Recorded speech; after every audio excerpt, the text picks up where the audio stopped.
Would you like to see the inside? You can't just walk up and knock on people's doors. Sweetheart, it's Boston.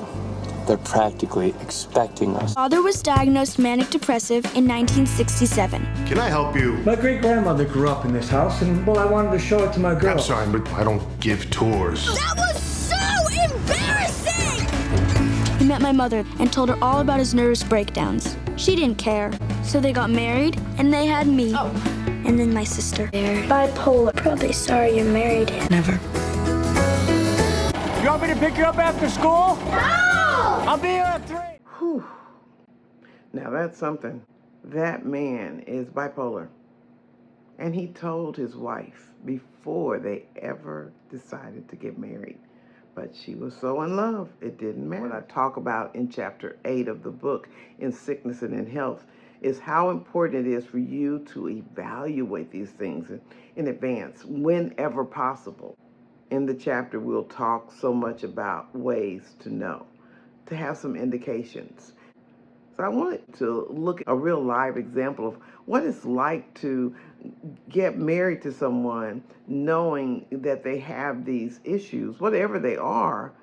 Make sure you know what you're signing up for. So we're going to talk about 3 things. The first one is explore your wellness together so you can talk about those things. When we explore wellness together, we're looking at lifestyles, which we'll get into in chapter 9. We're looking at what's important to us.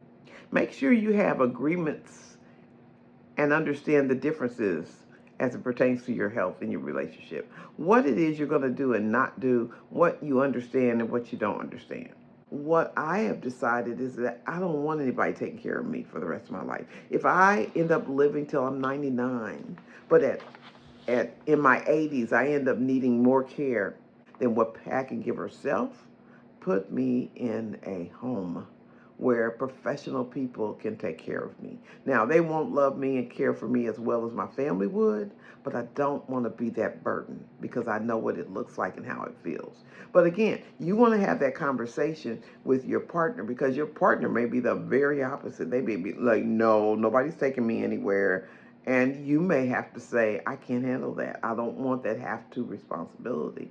But you need to talk about those things because that's the biggest mistake we make many times is we get into relationship, we get into commitment, we get into love, and then we assume that that person's going to see life through our eyes and do things the way we would want them because we're going to have the same similar values. And it's just not true. You can't make assumptions because you just don't know how people perceive life. You want to make sure that you understand what your partner's expectations are around wellness and care.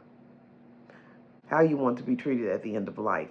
You may say pull the plug and the other person may say I want you to stand in faith and believe that I'm not going to die yet. It's not of illness, maybe in my natural sleep. So we need to understand what those beliefs, expectations, preferences are. And really, I would encourage you to also talk about what does it look like if our parents need us as well. It's inevitable that it's going to happen, and yet we kind of live like it's never going to happen because we really don't want to think about it. And as a result, many times we don't think about how important it is to have that conversation with our spouse so that they can understand how we see it and we can understand what their needs are, what they can handle, what they can't handle, what they need for you to support them and their family needs and that type of thing. So know the differences, the similarities, and respect each other's concerns, perspectives, and have a clear-cut discussion. That's all in number 2. And then finally, number 3, this is where we're going to talk about assessing current health as well as of possibilities based on family history and care needs. In all these cases, 1, 2, and 3, family history can come into that.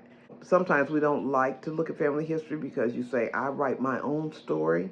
I'm not going to do just like my parents, so I don't want my doctor asking me what my parents did because that's not me.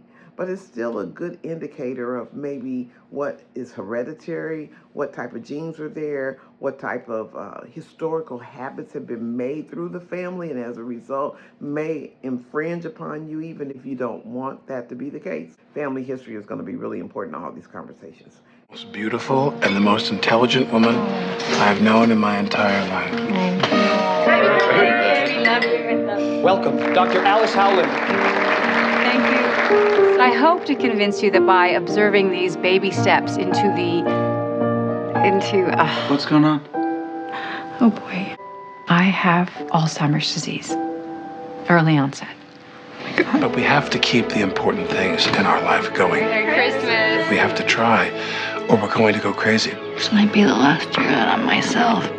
Please don't say that. Now, again, I have the perspective that with Alzheimer's being such an invasive, unfortunate disease that has not found a cure yet, there's 1 in 7 people that may be afflicted with that. So in sickness and health means I'm signing up for it all.